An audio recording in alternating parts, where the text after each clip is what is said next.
What's up everyone, my name is Mike, and welcome to another GameCast Rewind. Today I'll be taking a look at Transformers War for Cybertron for PC. Enjoy.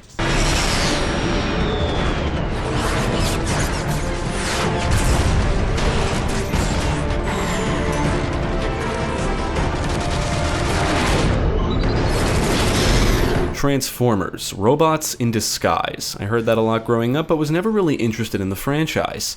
It all began with a toy line in the 80s that spawned shows, films, and games. I first gained interest in the franchise when I saw clips of Transformers War for Cybertron, a game about giant robots running around shooting each other and transforming into different vehicles and aircraft. What's not to like? Developed by High Moon Studios and published by Activision, Transformers War for Cybertron was released for PC, PlayStation 3, and Xbox 360 in June 2010. I've been itching to play it for a while. Jeremy and I were looking for some LAN games to play, and we initially thought War for Cybertron supported LAN and discovered it doesn't. But we decided to play it anyway, specifically the PC version. We did download and use a modified configuration file which is supposed to improve graphical and audio fidelity. We put a link to it in the description below. In addition to playing through the story mode cooperatively, I also played through it solo. I'm glad I nabbed this on Steam when I did because the Transformers games were eventually pulled from digital storefronts. So let's take a look at Transformers War for Cybertron and see if it's as awesome as it looks. Take out those sentries!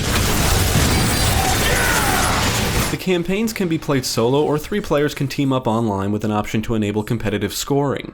The campaigns come with multiple chapters, and before each one you can select one of multiple characters that can utilize different abilities. For the most part, they all play pretty much the same, and abilities will have a cooldown period, or they can be activated after acquiring enough Energon shards, which are dropped by fallen enemies.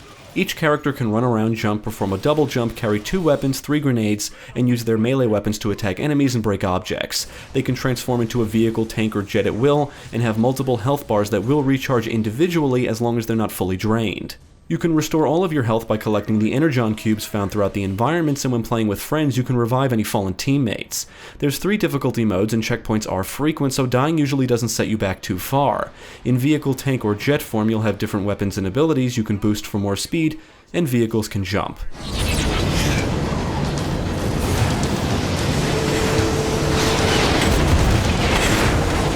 War for Cybertron plays like a typical modern third-person shooter, except there's no cover system.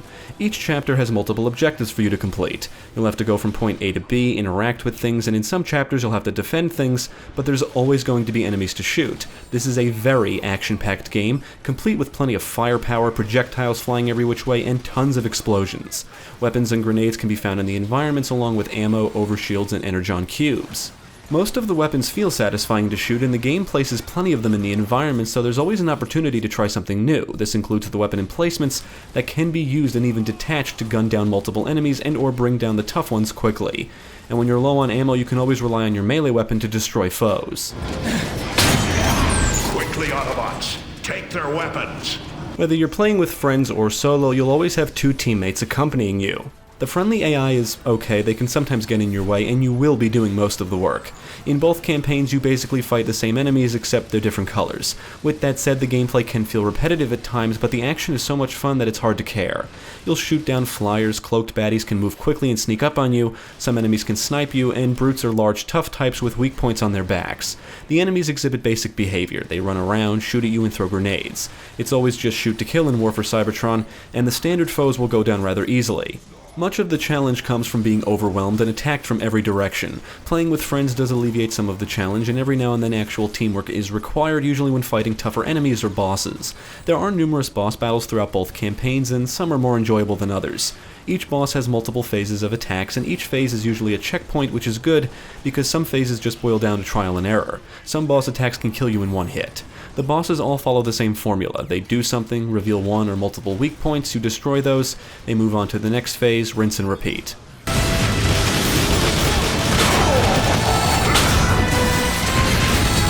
The environments are easily the biggest issue in War for Cybertron. They all look the same. It doesn't matter what campaign you're playing through, what chapter you're on, or what area you're in, the scenery never really changes. The game funnels you in specific directions, and the objective markers on your HUD will ensure you never get lost. There are numerous environmental hazards to look out for, like hazardous liquids, energy beams, explosive objects, turrets, crushers, blades, and falling off ledges to your death among some other dangers. Battles usually take place in open areas, and there are branching paths to explore. One reason to explore is to locate and destroy the hidden Autobot and Decepticon emblems or symbols that act as a form of collectibles.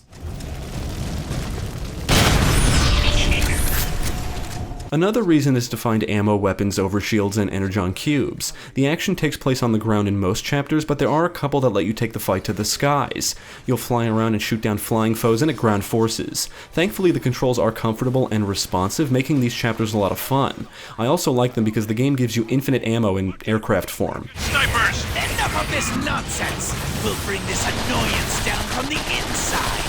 Fly in and target its power core! There is a competitive multiplayer component, and we didn't find anyone online playing any of the modes. There's also Escalation, which is basically a survival mode. You choose a map and your character, and up to 3 players can team up to survive waves of enemies.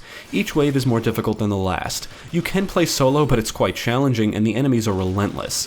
When you kill enemies, you earn energon power that can be spent at machines in the maps on ammo, health, weapons, and doors to new areas. Escalation can be a lot of fun solo, but I would recommend you play it with friends.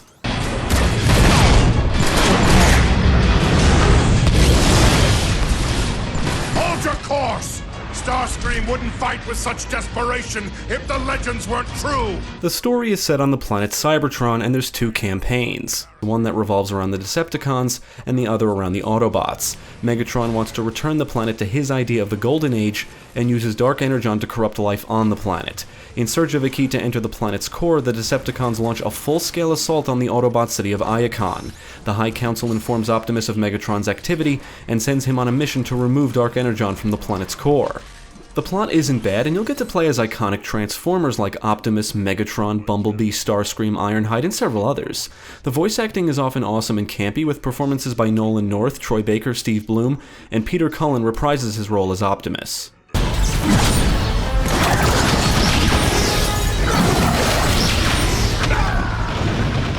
I think War for Cybertron looked pretty good for its time. We did notice blurry textures when viewed up close, but overall the game still looks decent. The animations are solid, the animations for transformations and switching weapons looks cool, explosions result in smoke flying up into the air, muzzle flashes look great, when you take damage oil will appear on the screen, and many times it's impressive to see just how much is going on at once. NPCs moving about, projectiles flying across the screen, aircraft flying around, and it all looks great. Unfortunately, the environments do all seem to look the same as mentioned before. There's very little variety in terms of scenery. The action is accompanied by a soundtrack with some kick-ass tunes, and the loud sounds of the weapons along with the screams of dying enemies makes the combat feel intense. On the technical side, characters would get stuck in the environments every now and then, and the game crashed on me once. We do have some gripes with the PC version in particular. For one thing, the frame rate is capped at 30, but you can use an FPS cap unlocker to play it at a higher frame rate. However, from what I read, there are some minor issues that come along with that, and it may not work on 64-bit devices running Windows 10. The game does support keyboard and mouse and controllers, but you cannot change the bindings in-game. You have to change them in the configuration file, which needs to be decrypted first. This place is crawling with Decepticons! I was never a big Transformers fan, but War for Cybertron has certainly got me more interested in the franchise than I've ever been, and this is one of the better licensed games we've played in a while. It's just a great game that will appeal to fans of the franchise and the action genre. Its biggest flaw is the lack of diversity, which applies to both the gameplay and environments, but the campaigns never overstay their welcome or feel bloated or excessive. Playing through the story solo is excellent, and playing with friends is even better. The battles are fun and hectic, you can run around, drive around, fly around, and there's no shortage of enemies to shoot.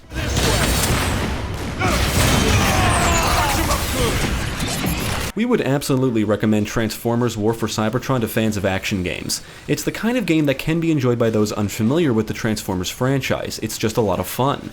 It feels and plays like a typical third-person shooter, but with the franchise staple of being able to transform into a vehicle, tank, or jet. If you like giant robots, awesome firepower, explosions, and non-stop action, then you'll enjoy War for Cybertron. Thanks for tuning in, I hope this video proved helpful. Stick with GameCast for more quality content, including the latest gaming news, podcasts, let's plays, and even more reviews. Be sure to check out my channel, Gaming Pastime, for new game reviews released every week. My name is Mike, and I thank you for watching. Entrance to the planet core is heavily shielded behind the Omega Gate. I will acquire the key. We launch a full-scale assault on Iacon immediately and wipe Zeta Prime and his pathetic Autobots off the face of the planet.